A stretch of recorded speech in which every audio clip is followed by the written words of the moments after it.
GSLV వాహక నౌకకు సంబంధించి చూస్తే దీని తయారీలో మనకు అత్యంత శక్తివంతమైనటువంటి క్రయోజనిక్ ఇంజిన్లు అవసరమవుతాయి.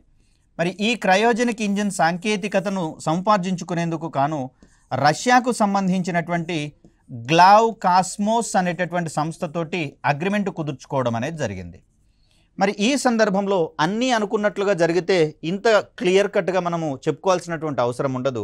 మరి రష్యాకు సంబంధించినటువంటి గ్లావ్ కాస్మోస్ అనేటటువంటి సంస్థతోటి క్రయోజనిక్ ఇంజన్స్ అందించుకునేటటువంటి క్రమంలో మనకు ఒక ఒప్పందం కుదిరితే ఈ సందర్భంలో అంటే 1991 సమయంలో మనకు ఎంటీసీఆర్ అనేటటువంటి ఒక ఒప్పందంలో భాగస్వామ్యం లేదు. అంటే ఎంటీసీఆర్లో భారత సభ్య దేశం కాదు.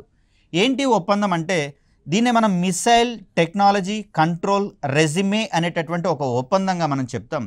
మరి దీంట్లో ఒప్పందం ఈ ఒప్పందంలో భాగస్వామ్యం కానటువంటి సందర్భంలో భారతదేశానికి ఈ క్రయోజనిక్ ఇంజన్లు కనుక ఇచ్చినట్లయితే ఇది క్షిపణి సాంకేతికతలలో ఈ క్రయోజనిక్ ఇంజన్లను వాడేటటువంటి అవకాశం ఉంది.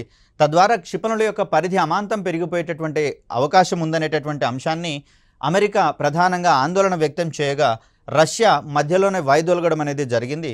తర్వాత 1994 ప్రాంతంలో మనకు భారతే స్వయంగా క్రయోజనిక్ అప్పర్ స్టేజ్ ప్రోగ్రామ్ అనేటటువంటి ప్రోగ్రాం ద్వారా క్రయోజనిక్ ఇంజన్లను స్వదేశీయంగా తయారు చేసుకునేటటువంటి క్రమంలో ముందుకు రావడం అనేది జరిగింది.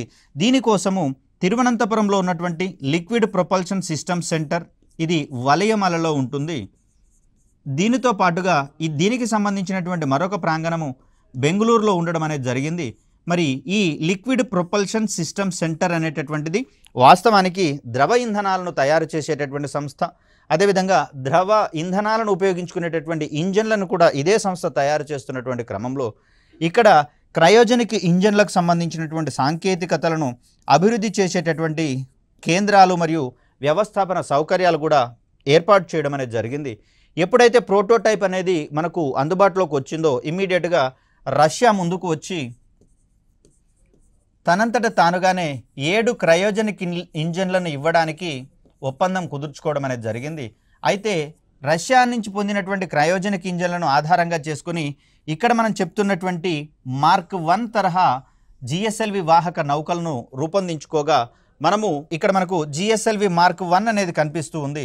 సో జిఎస్ఎల్వి మార్క్ 1లో మనము రష్యా నుంచి పొందినటువంటి క్రయోజనిక్ ఇంజన్లను వాడగా మనము మార్క్ 2 విషయానికి వచ్చేసరికల్లా దీంట్లో స్వదేశీ పరిజ్ఞానంతో తయారైనటువంటి క్రయోజనిక్ ఇంజిన్లను ఇక్కడ వాడడం అనేది జరిగింది. సో ప్రస్తుతము ఈ క్రింది వానిలో స్వదేశీ క్రయోజనిక్ ఇంజిన్ని కలిగి ఉన్నటువంటి జిఎస్ఎల్వి వాహక నౌకలు ఏవి అన్నప్పుడు మనం జిఎస్ఎల్వి మార్క్ 2ను మరియు జిఎస్ఎల్వి మార్క్ 3ని ఇక్కడ పేర్కొనాల్సి వస్తుంది. జిఎస్ఎల్వి మార్క్ 1 అనేది ఎక్స్క్లూజివ్లీ రష్యా నుంచి పొందినటువంటి క్రయోజనిక్ ఇంజన్లను అవి ఉపయోగించడం అనేది జరిగింది.